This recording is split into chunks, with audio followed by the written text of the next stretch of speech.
गैरकानुनी थुना अर्थात् unlawful detention. कसैले कसैलाई कानुन विपरीत थुनामा राखेमा त्यस थुनालाई गैरकानुनी थुना भनिन्छ। यसलाई झुटा कारावास पनि भनिन्छ।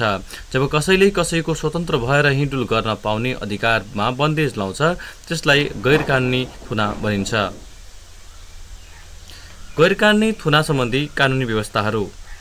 बदनियतपूर्वक थुनचेक गर्न नहुने। कसैले कुनै व्यक्तिलाई कानुन विपरीत अन्य कुनै किसिमले थुनामा राख्न वा राख्न लाउन हुँदैन।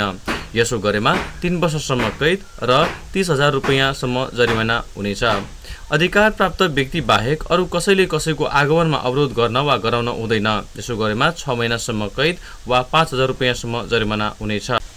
मानवोचित न्यूनतम सुविधा नदिई थुनामा राख्न नहुने।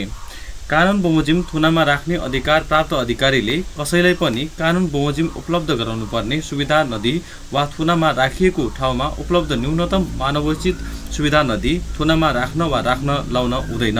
यसो गरेमा 1.5 वर्षसम्म कैद र 15,000 रुपैयाँसम्म जरिवाना हुनेछ। कुनै आदेश भएमा थुनी राख्न नहुने। कानुन बमोजिम थुनामा रहेको कुनै व्यक्तिलाई थुनाबाट छाड्न कानुन बमोजिम अधिकार प्राप्त अधिकारीबाट आदेश प्राप्त भएपछि त्यस्तो व्यक्तिलाई थुनाबाट नछाडी थुनी राख्न हुँदैन। यसो गरेमा 1 वर्षसम्म कैद र 10,000 रुपैयाँसम्म जरिवाना हुन्छ। गोप्य तरिकाले थुनामा राख्न नहुने। अधिकार प्राप्त अधिकारीले कुनै व्यक्तिलाई थुनामा राख्दा निज थुनिएको कुरा वा थुनिएको ठाउँको जानकारी नहुने वा पत्ता नलाग्ने गरी गोप्य रूपमा थुनामा राख्नु हुँदैन। यसो गरेमा 4 वर्षसम्म कैद र 40,000 रुपैयाँसम्म जरिवाना हुनेछ।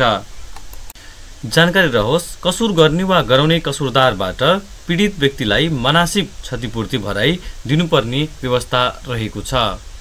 हदम्याद। अधिकार प्राप्त व्यक्ति बाहेक अरू कसैले कसैको आवागमन अवरोध गर्ने वा गराएमा कसुर भएको मितिले र यस बाहेक माथि सबै परिस्थितिमा थुनामा परेका व्यक्ति थुनाबाट मुक्त भएको मितिले 3 महिना नागेपछि उजुर लाग्ने छैन।